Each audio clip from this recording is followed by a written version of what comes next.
Disney has taken steps to be more diverse because of the protests for Black Lives Matter. They're transforming Splash Mountain, a ride that was themed around a character from their controversial 1946 movie Song of the South. The ride will now be overhauled around Disney's first Black princess film, The Princess and the Frog. What do y'all think about that? I think, Selena, I know your answer to this. Meanwhile, listen, I like all of this change. This change is forward moving, it's positive, it's in the right direction. But I just want to stay focused. You know what I'm saying? I want to make sure that this isn't all you're doing and underlying, not really changing no real policies and making, no real effective change happening underneath the grid. But for Disney World, I think this is dope because children do need to see Black imagery. And that is a big deal. They need to see themselves, you know what I mean? Because we come in so many different shades. It's like the magazines. When we don't see us, we don't feel like we're beautiful or we're celebrated. So these kids and these children need to see who the real stories are behind. So absolutely, bravo, Disney, bravo. And I was so happy that I live in the Valley, that when I went to go get her Barbies, I was able to get her about 20 chocolate Barbies. Nice. That means from all different walks of life. There was a mermaid one, a doctor, a gymnast. Girl, I was proud. I was like, okay, thank you. I love it. That's important. When we were all younger, I remember there was not that many varieties of dolls. I remember it was so hard to find one blacked out, and the one blacked out they had, they would make it not be as put together. I want to go one step further. When I was getting Barbie dolls, I'm so light till when I saw the Barbie dolls, and you try to I don't even think there was any dark skinned Barbies back then, but I felt like I related to the white Barbies more. I didn't really know a difference until I got much older. But that's why this is important, so that now our babies can identify with themselves when they look at it. There was even one that had vitiligo. Wow. Yeah. Yeah, there was one that had vitiligo, and I was very impressed like that. I like when you see that a brand pays attention to their customers and understand that our world is evolving, and all of us are all beautiful in different ways and different shapes. It's not that one standard of beauty. Now, I'm glad they started giving them a little bit more booty though, and some thighs. I need one to make feel more. It's fake. If they don't have no booty, it's fake. I need one. Okay, you got some junk in the trunk. Okay. I would like to see one that represents more as well. Like I would like to see one that got some jacked up feet, so that I could feel more comfortable.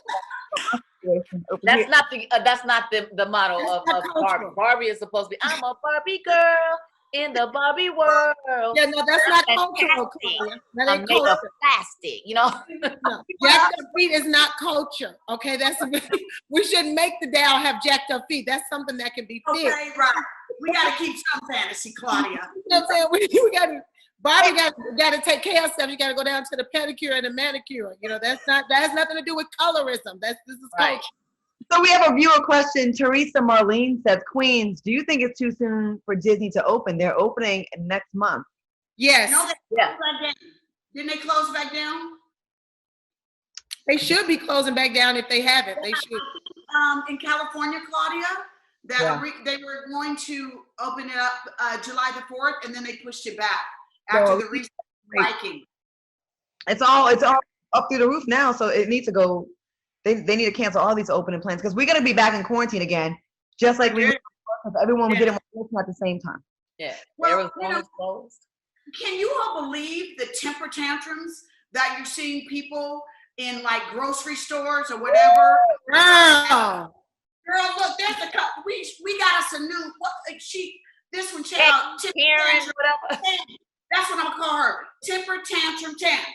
Don't you ever be in no store with Vivica Fox and you throw a temper tantrum like that, because I'm gonna straight up snatch you like your mama would, or your mama should.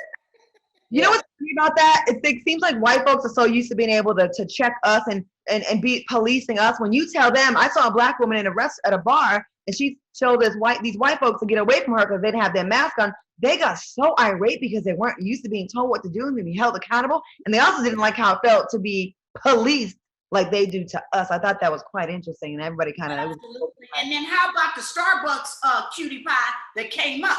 Because he told her, I'm not going to serve you without a mask on, and she thought she was going to videotape and put him on blast.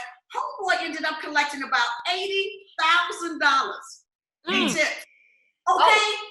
Wow. Yes, girl. Starbucks came up, girl. I need a Karen to come here. I need a quick 80K. I know that's right. Dang, that's a come up. Y'all watch The Simpsons? Y'all watch The Simpsons? No. The Simpsons? No. Y'all don't watch it? Well, not recently.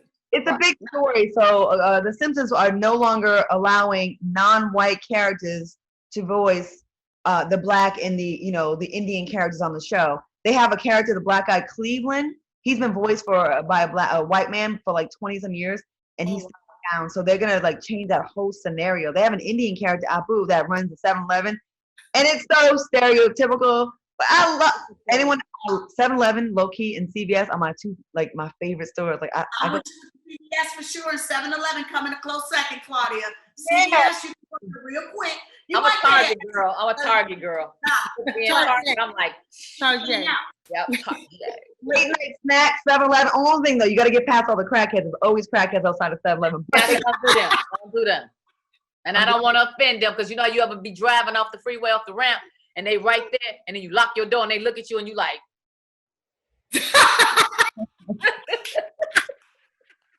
That I've done that before. I felt so bad, but it was almost like I didn't even know I was riding with my doors unlocked, but now I do.